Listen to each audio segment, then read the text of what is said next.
حاجت نہیں کہ از پردہ بروں آئد راز، لیکن یہ کہ یہ جان لیجئے کہ یہ جو کچھ بھی ہمارے ساتھ ہو رہا ہے اس میں ایک تو وہ ہمارا جرم، ہم نے اس علم کا دروازہ بند کیا، اپنے تصورات کو محدود کیا، دین کو مذہب بنایا، علم کو صرف علم دین تک محدود کیا، اس کو ہم نے گویا کہ سیکولر علم قرار دے کر اپنے دینی تصورات سے خارج کیا۔ یہ ہماری غلطی، اور اس سے بڑا جرم یہ کہ اس آسمانی ہدایت کے بھی ہم کسٹوڈین تھے پہنچانے کے لیے، اور ہم نے یہ کہ خود اس کو پیٹھ دکھائی، خود اس کو اپنا امام نہیں بنایا، خود اس کو اپنا رہنما نہیں بنایا، اور دوسروں تک پہنچانے کا تو کوئی سروکار ہی نہیں، سوال ہی نہیں۔ اس اگر ڈائگنوسس درست ہے تو اب اس کا حل کیا ہے؟ پہلے تو یہ کہ اپنی ذمہ داری کو ہم پہچانیں۔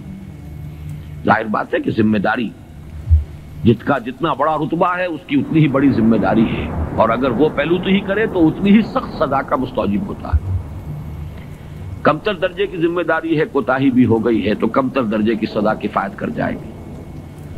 رتبہ بڑا ہے، جن کے رتبے ہیں بڑے ان کی سوا مشکل ہے، جن کا رتبہ ہے سوا ان کی سوا مشکل ہے۔ تو ہم کسٹوڈین ہیں اس ڈیوائن میسج کے، گائیڈنس کے، رحمت للعالمین کی رحمت للعالمینی صلی اللہ علیہ وسلم، اس کے امین ہم ہیں۔ لہذا پہلا کام تو یہ ہے ہمارے سامنے کہ اس علم کے اندر، جس کے لیے میں اب ایک لفظ استعمال کر رہا ہوں، اسلامائزیشن آف نالج، علم کو دوبارہ مسلمان کرو۔ یہ علم جو ہے، بڑی پیاری بات اقبال نے کہی تھی، عشق کی تیغ جگردار اڑا لی کس نے، علم کے ہاتھ میں خالی ہے میان ہے ساقی۔ بڑی پیاری تشبیہ ہے یہ۔ عشق سے مراد یہاں وہ ایمان ہے، ایمان کی وہ تیغ جگردار اس میان میں سے نکال لی گئی ہے، خالی نیام رہ گیا ہے۔ یہ پورا سائنٹیفک نالج جو ہے اس خالی نیام کے مانند ہے جس میں سے تلوار عشق نکال دی گئی۔ یہی تلوار عشق اس میں دوبارہ داخل کر دی جائے، ایمان کو اس علم کے ساتھ اگر شامل کر دیا جائے تو در حقیقت سارے مسائل کا حل ہو جائے۔ تو پہلا کرنے کا کام یہ ہے کہ وہ فلسفہ، وہ حکمت، وہ علم جو انسان نے اپنی سورسز کے ذریعے سے حاصل کیا، اس کا صحیح ربط اور تعلق قائم کیا جائے اس علم سے جو وحی کے ذریعے سے انسان تک پہنچا۔ ان کے آپس میں ریکنسائل کرنا، ان کے فصل اور بود کو دور کرنا، اور اس میں قرآن کا دعویٰ ہے۔ اور جو تھوڑی سی بھی واقفیت رکھتے ہیں، واقعہ یہ ہے مورس بکائی نے پوری کتاب لکھ دی کہ آج تک سائنس کے کسی بھی شعبے میں کوئی ایسی دریافت نہیں ہوئی ہے جس نے قرآن مجید کی بیان کردہ کسی شے کو غلط ثابت کیا ہو۔ یہ بہت بڑا معجزہ ہے۔ جیسے قرآن کے اعجاز کا اس وقت سب سے بڑا مظہر کیا تھا کہ تمہارے ہاں بڑے سے بڑے فصیح اور بلیغ اور بڑے بڑے خطیب اور شاعر موجود ہیں، اس قرآن جیسا کلام موضوع کر کے لے آؤ۔ اگر تمہارا خیال ہے کہ یہ اللہ کا کلام نہیں، محمد کا اپنا کمپوزڈ کلام ہے، تو لے آؤ، فاتو بسورۃ من مثلہ۔ اور کوئی جھوٹ موٹ کو بھی کوئی جرت نہیں کر سکا، اتنی ان کے اندر کم سے کم شرافت تھی، کوئی جھوٹ موٹ کو بھی سامنے نہیں آیا کہ کہتا کہ یہ ہے، میں کلیم کرتا ہوں کہ یہ قرآن جیسا ہے۔ اسی طرح آج کا سب سے بڑا معجزہ یہ ہے کہ قرآن مجید 1400 برس قبل کی کتاب، اور آپ کے شاید علم میں ہوگا ٹورنٹو میں، کینیڈا میں، جو وہاں کی یونیورسٹی ہے، اس میں جو ایمبریولوجی کے جو سب سے بڑے ماہر ہیں، جن کی کہ ٹیکسٹ بک پوری دنیا میں چل رہی ہے ایمبریولوجی کی، علم جنین، حیران رہ گیا ہے وہ شخص کہ 1400 برس قبل، جبکہ ابھی مائکروسکوپ کا کوئی وجود نہیں تھا، اتنی کریکٹ ڈسکرپشن ایمبریولوجی کے سٹیجز، اس قدر صحیح اس کی جو ہے ڈسکرپشن، یہ ڈسکرپشن کہ بچہ جو ہے ماں کے پیٹ میں 3 جھلیوں کے اندر 3 دیواروں فی ظلمات ثلاث پرورش پاتا ہے۔ ابھی تو کوئی ڈسیکشن نہیں ہوئی تھی ہیومن باڈی کی، یہ جو فزیولوجی ہے اور اناٹومی بھی اس کا علم انسان کو نہیں تھا۔ یہ حقائق کیسے آئے؟ اسی لیے قرآن کہتا ہے، اس کا دعویٰ ہے سنوریہم آیاتنا فی الآفاق وفی انفسہم حتی یتبین لہم انہ الحق۔ قریب انہیں دکھائیں گے اپنی نشانیاں اور آیات، آفاق میں بھی، ان کے اپنے اندر، اپنے نفس میں بھی، یہاں تک کہ یہ بات بالکل ثابت ہو جائے گی کہ قرآن حق ہے۔ پہلے ہمیں اسے برنگ آؤٹ کرنا ہے، اس کو سامنے لانا ہے۔ پھر یہ کہ وہ حکمت اور فلسفہ، اور ادھر سے ایمان، جس کو کبھی مولانا روم نے کہا تھا چند خانی حکمت یونانیاں حکمت ایمانی آرا ہم بخاں. کب تک یونانیوں کی حکمت پڑھتے رہو گے، اس کا فلسفہ پڑھتے رہو گے؟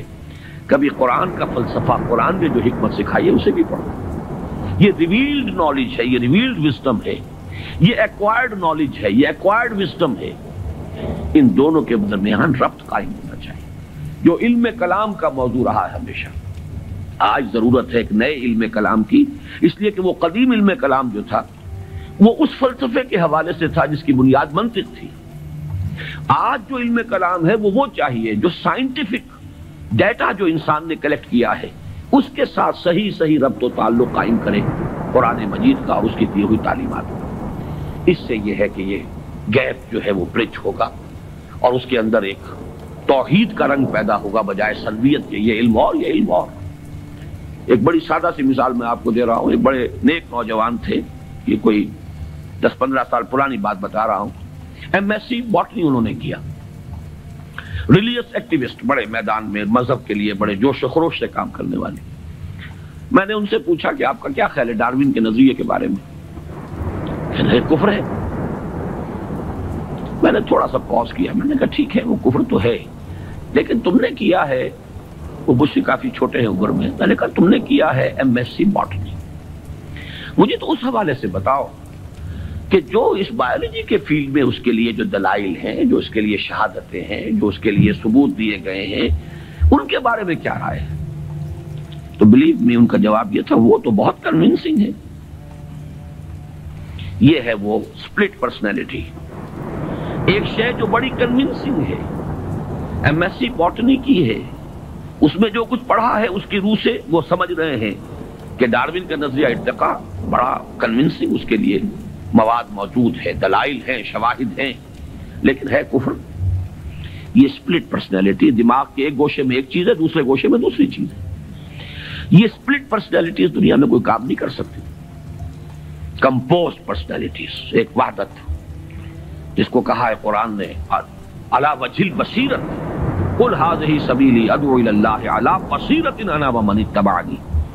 اے نبی کہہ دو یہ میرا راستہ ہے، میں اللہ کی طرف بلا رہا ہوں، تو اندھیرے میں ٹامک ٹوئیاں نہیں مار رہا ہوں. علی وجہ البصیرۃ، نہ صرف میں بلکہ میرے ساتھی جو میرا اتباع کر رہے ہیں وہ بھی دونوں آنکھوں سے راستہ دیکھ کر چل رہے ہیں اور بلا رہے ہیں اگر اس راستے کی طرف تو علی وجہ البصیرۃ بلا رہے ہیں. پہلا تو یہ پرابلم ہے ہمارا اور یہ بہت بڑا چیلنج ہے. دوسرا پرابلم یہ ہے کہ یہ سوشل سائنسز میں اور جو سوشل انسٹیٹیوشنز ڈیولپ کیے ہیں انسان نے، اکنامک انسٹیٹیوشنز ہیں، پولیٹیکل انسٹیٹیوشنز ہیں، تھیوری آف اسٹیٹ ہے، پھر اس ریاست کے آرگنز ہیں، ایگزیکٹو ہے، جوڈیشری ہے، لیجسلیچر ہے، کہنے کو خیر چوتھا جو ہے پریس کو کہا جاتا ہے، لیکن تین ہے بنیادی. یہ جو نوع انسانی نے جیسے سائنٹیفک ترقی کی ہے اسی طریقے سے انسٹیٹیوشنز ڈیولپ کیے ہیں، بڑی قربانیاں دی ہیں. ہم تو خلافت راشدہ کے خاتمے کے بعد پھر ملوکیت کے دامن میں آ گئے تھے. وہی بادشاہی، وہی عیش، وہی محل، بغداد کے محل اور بغداد کی راتیں، وہ جو الف لیلہ، 1000 نائٹس آف بغداد، وہ جو کچھ ہوتا رہا ہے وہ ہمیں معلوم. یہ تو یورپ والوں نے خون دیا ہے، انہوں نے جانیں دی ہے، انہوں نے اسٹرگل کی ہے، تب بادشاہوں کے کلچز سے اپنے آپ کو چھڑایا ہے، انسٹیٹیوشنز ڈیولپ کیے ہیں. لیکن یہ کہ ان انسٹیٹیوشنز کو اب یا تو یہ ہے کہ بالکل ایک مرعوب ذہنیت کے ساتھ، ڈیفیٹسٹ مینٹیلٹی کے ساتھ جوں کا تو ہم ایکسپٹ کر رہے ہیں، یا یہ کہ ٹوٹلی ریجیکٹ کر رہے ہیں. حالانکہ دونوں چیزیں انلاجیکل ہیں. اس میں تجزیہ کرنا ہوگا کیا صحیح ہے کیا غلط ہے، کیا چیز کمپیٹیبل ہے دین کے ساتھ کیا نہیں ہے. پھر اس کی بصیرت فراہم کرنی ہوگی. سود حرام ہے تو کیوں حرام ہے، اس کی قباحتیں کیا ہیں، یہ کس طور سے امبیلنس پیدا کرتا ہے معاشرے کے اندر، کس طریقے سے ارتکاز دولت پیدا کرتا ہے، اور اس سے پھر فساد پیدا ہوگا. آخر کمیونزم بھی یوں ہی تو نہیں آ گیا تھا. It was not a bolt from the blue. یہ ریئیکشن تھا کیپٹلزم کا، اور اگر کیپٹلزم اور ننگا کیپٹلزم جاری رہا تو پھر کسی اور ریئیکشن کو وہ جنم دے گا. اسی کی کوکھ سے کوئی اور اینٹی تھیسس وجود میں آ جائے گا. جیسے ابھی آپ نے وہ KGB کے کوئی بڑے ڈبل ایجنٹ کا ابھی انٹرویو آپ نے پڑھا ہوگا، 1-2 دن پرانی بات ہی ہے. اس نے یہ کہا ہے کہ یہ ایک تجربہ تھا، ناکام ہو گیا، لیکن میں اس کے اوپر شرمندہ نہیں ہوں. یہ ایک بہت اچھا کام تھا جو ہو رہا تھا، اور یقیناً بہت خیر اس سے وجود میں آیا ہے۔ بہرحال انسان پھر تجربہ کرے گا۔ اس اعتبار سے دوسری ذمہ داری ہماری یہ ہے جو قرآن کے حامل ہے، حامل قرآن۔ اگرچہ مجھے شعر یاد آیا اقبال کا، جانتا ہوں میں یہ امت حامل قرآن نہیں، ہے وہی سرمایہ داری بندہ مومن کا دین۔ جانتا ہوں میں کہ مشرقی اندھیری رات میں بے ید بیضا ہے پیران حرم کی آستی۔ تو حقیقت تو وہ ہے جو اقبال نے کہی ہے، لیکن بہرحال سو کالڈ حامل قرآن تو ہم ہیں نا، قرآن کو ماننے والے۔ لیکن یہ کہ اس حامل قرآن امت کا دوسرا فرض یہ ہوگا، جہاں ایک طرف ایمان کے حقائق کو سائنٹیفک معلومات کے ساتھ ان کی ایک ربط اور تعلق کو اسٹیبلش کرنا، وہاں دوسری طرف سوشل سائنسز اور سوشل انسٹیٹیوشنز کا تجزیہ کہ ان میں صحیح کیا ہے جس کو اختیار کرنا ضروری ہے، ان میں غلط کیا ہے جس کو اس میں سے مائنس کرنا ضروری ہے۔